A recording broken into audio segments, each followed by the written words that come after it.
குட்டீஸெல்லாம் உங்களுக்கு ஒரு சின்ன கதை சொல்ல போறேன். ஒரு ஊர்ல பெரிய மலை இருந்துச்சாம். அந்த மலையில மூன்று மரங்கள் வளர்ந்துச்சாம். ஒரு மரம் வேண்டிச்சா இந்து வீட்டுல இருக்க ஜொல்லு பாக்ஸா மாறும்னு நினைச்சு, டைமண்ட் சில்வர் அங்க வைக்கிற பாக்ஸா நினைக்கணும்னு ஆசைப்பட்டுச்சான். ரெண்டாவது மரம் சொல்லிச்சா, நான் கிங்லாம் போற ஷிப்பா மாறணும்னு நினைச்சு வேண்டிக்கிச்சான். மூணாவது மரம் சொல்லிச்சா, நான் ரொம்ப பெருசா வளர்ந்து மக்கள்லாம் என்னை பார்த்து இந்த மரம் ரொம்ப பெருசா இருக்கே வாவுன்னு சொல்லணும்னு வேண்டிக்கிச்சான். ஒரு நாள் ஒருத்தர் 3 மரத்தையும் வெட்டிட்டாராம். அப்போ ஒரு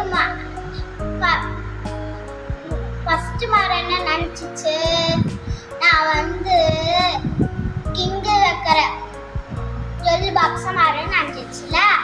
ஆனா அந்த மரத்தை அவங்க ஒரு மாடு தண்ணி குடிக்கிற தொட்டியா மாத்திட்டாங்களாம். அது ரொம்ப சோகமாயிடுச்சு. ரெண்டாவது மரம் என்ன வேண்டிக்கிச்சு, அதை நான் கிங்கு போற மாறணும்னு யோசிச்சு. அண்ணா அத ஒரு மீன் பிடிக்கிற படகா மாத்திட்டாங்க. அதனால அது ரொம்ப சேட் ஆயிடுச்சு.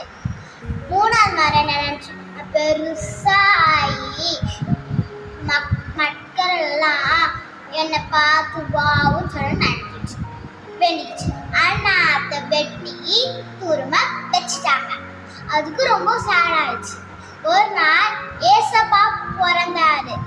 அந்த நாடு குடிக்கிற தொட்டில ஏசப்பா வச்சாரு. அதனால அந்த மரம் ரொம்ப ஜாலியா ஹாப்பி ஆயிடுச்சு.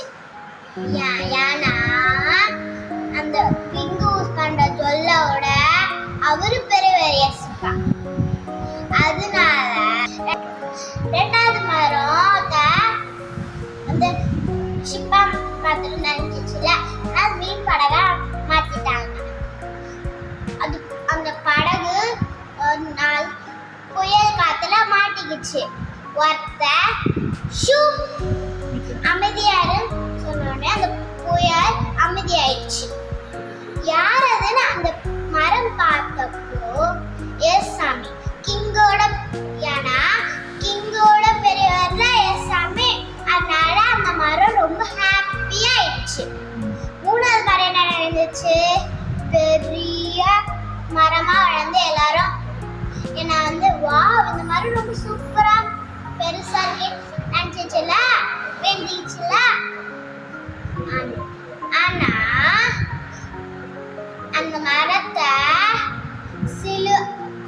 வெட்டி சிலுவையா மாத்திட்டாங்க. அதுல ஏசப்பாவை அறிஞ்சாங்க. எல்லா மக்களும் பார்த்தாங்க. அந்த 3 மரமும் ப்ரே பண்ணது லேட்டா நடந்துச்சு. அது பெருசா நடந்துச்சு. அதே மாதிரி நம்மளும் ப்ரே பண்ணது லேட்டா கிடைச்சாலும் பெருசா கிடைக்கும். நம்பிக்கை